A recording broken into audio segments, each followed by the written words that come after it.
good way to start our term is to do a little bit of a revision, and we're going to do a little bit of a revision on index laws. So what I'm going to do today is in this video I'm going to use a series of examples to work through the index laws that we should really be across at the moment and just to polish up on. So let's have a look at the first one. And have a look at the question. It's 4x squared multiplied by 16x cubed y to the power 4. So 4x squared y times 16x cubed y to the power 4. We have similar bases in some of our terms there. We've got some x's and we've got some y's and some coefficients at the front, but everything's multiplied. So what we're going to do very quickly, this might be an extra step that people can put in from time to time, but not necessary, is to just gather together all of the similar looking terms. So we put 4 by 16 by x squared by x cubed, so x squared x cubed multiplied by y to the power of 4. We can put an extra step in here, or we can start the next step by saying 4 times 16 is 64. Now our x squared x cubed y and y to the power 4, we're all multiplying there. We know that when we multiply similar bases, we add the indices. So our rule is if we had x to the power of a multiplied by x to the power of b, that's not really done, we would add the indices, so it would become x to the power of a plus b. So we know in this case here we've got x squared by x cubed. We know that we add those indices, we get x to the power of 5, and we know that we have y times y to the power of 4. That's obviously got an index of 1. We've got y to the power of 1 times y to the power of 4. We have y to the power of 5 again. Now we can actually look at one of the other index laws here, and we can see in simplifying this one, we can actually do something like this. If we have x to the power of y, x times y to the power of a, we can also write that as x to the a, y to the a. So here, with using this law here, so this is number 1 of our index laws, this is the second one we're going to cover, we can simplify this one. We're actually working back this way with this one here. It would be 64 in brackets x y to the power of 5. Right, so there's our first question there in our first example, and we've got 2 index laws covered there. Alright, let's have a look at question number 2. Question number 2, we have 3x to the 5 y to the power of 5 multiplied by 10x y to the power of 4 over 5x squared y to the power of 6. Right, and again, the question's asking us to simplify that. So we can actually, again, let's reorganize like we did in this previous question. 3 times 10 times x to the power of 5 times x, and that'll be x to the power of 1.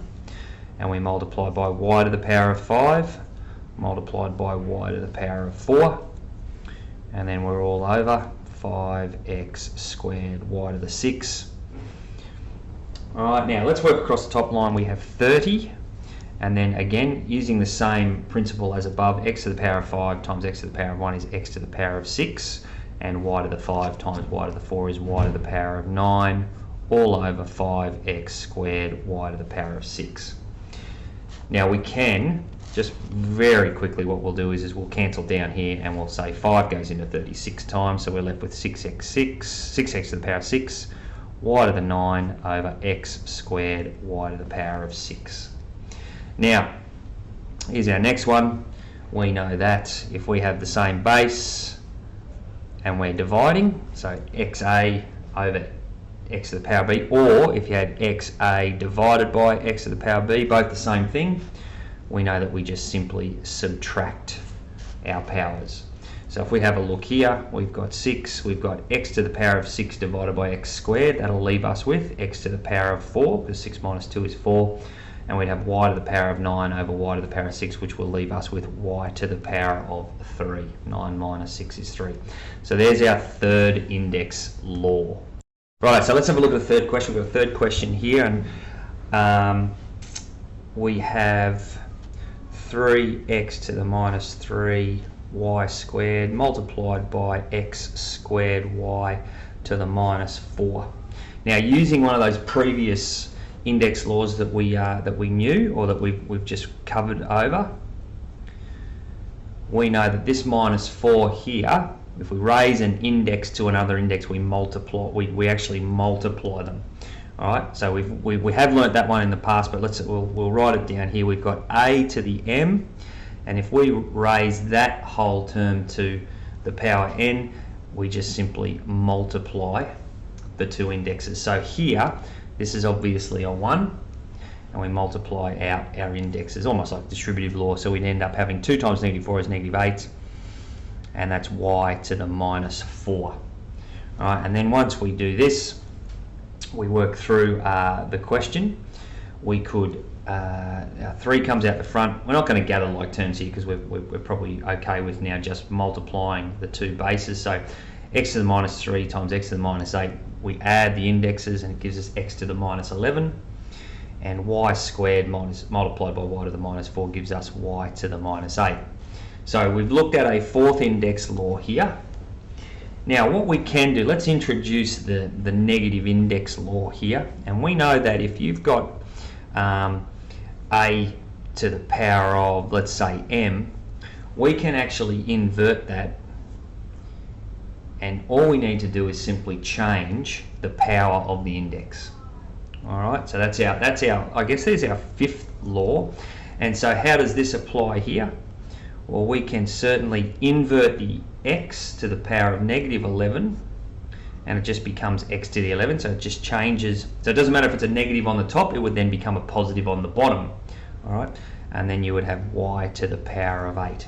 Now make sure that you do not invert the 3. 3 is on its own out the front, it just simply stays on the top. We're going to have a look at our last index law here, and this one is when we work with fractional indexes or fractional indices. So the law states that we've got a to the power of m over n. That becomes, or is expressed in that way. So a to the m root n. Okay, so it's the denominator becomes your root, and the power inside, or the power underneath the root sign, is your numerator. All right, and that works back and forwards like any of the other index laws. So if I have express a to the power 5 root to the root 3 as a fractional index, it is a to the 5 over 3. All right, so that's a fairly simple one. What we can do is we can extend that and use it a little bit more meaningfully. And let's look at this question here. Calculate the value of 81 to the root 4. So we know this will have a power 1 there, and we know that the denominator is the denominator is our root at the front, and our numerator is the power inside. So we numerator 1, denominator 4. All right, and we can actually calculate the value of this because we know 81 is 3 to the power of 4. So 81 to the power of a quarter, and from our previous law, we know that if we raise a power to another power, we simply multiply the powers. So it's just 4 times a quarter, and we know that ends up as being 3 to the power of 1, or 3. All right, so we've used fractional indices to work out or calculate the value without using a calculator. All right, so we have 6 laws there that we've covered. We've looked at obviously our multiplication of same bases. We've looked at almost a distributive law setup there. We've looked at dividing same bases where you subtract indices, and then we've looked at raising a power to another power. We've looked at the inverse law, and we've also looked at fractional indices. Okay, so hopefully that's enough revision for us today.